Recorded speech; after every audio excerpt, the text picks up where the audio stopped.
আপনি নাস্তিক হয়ে জাহান্নামে যান, আমাদের কোনো আপত্তি নাই, কিন্তু নাস্তিকতার আদলে আপনি মুসলিমদের সেন্টিমেন্টকে আঘাত করতে পারেন না।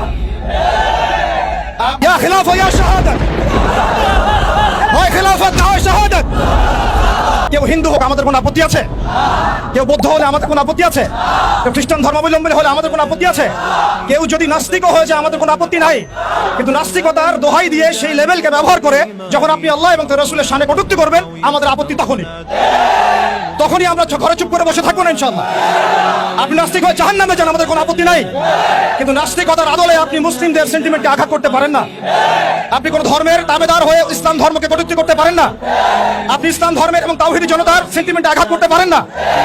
আমরা নবী সাল্লাল্লাহু আলাইহি ওয়াসাল্লামের স্পষ্ট হাদিস শুনিয়েছিলাম, আপনাদের সবার মনে আছে, মান সাব্বা নাবিয়ান ফাকতুলু, মান সাব্বা নাবিয়ান ফাকতুলু, মান সাব্বা নাবিয়ান। এখন আপনারা সবাই জানেন এই দায়িত্ব কার উপর বর্তায়? এই দায়িত্ব বর্তায় আমাদের সরকারের উপরে।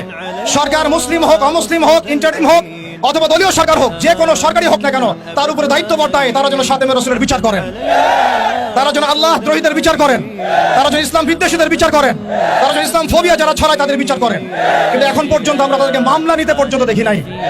আমাদের ভাইরা থানায় থানায় ঘুরেছেন, মামলা নেওয়া হয় নাই। এই তথাকথিত গণতান্ত্রিক আইনের এবং এই তাগুতি সিস্টেমের মার পেছে শাতেমে রাসূলের মতো স্পর্শকাতর ইস্যুতে মামলা নেওয়া হচ্ছে না। প্রমাণ করেছেন আপনারা তাহলে যে তাগুতি বিধান কখনোই সাম্য এবং ইনসাফ কায়েম করতে পারে না।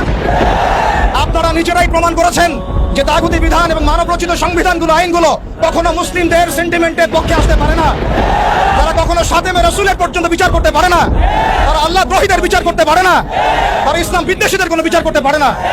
আপনারা পারেন শুধু দুটো কাজ করতে, এক পশ্চিমাদের তাবেদারি করতে, এবং দুই ভারতীয়দের তাবেদারি করতে, এবং তাদের অভ্যন্তরীণ দালালদের তাবেদারি করতে। অতএব আমরা আবারও সতর্ক করতে চাই, এই সুস্পষ্ট হাদিসের উপরে আপনারা আমল করুন, অন্যথায় তাওহীদি জনতা শরিয়া আইন বাস্তবায়ন করার প্রক্রিয়ার দিকে হাঁটবে ইনশাআল্লাহ। ইয়া খিলাফা ইয়া শাহাদাত, হয় খিলাফত না হয় শাহাদাত, হয় খিলাফত না হয় শাহাদাত।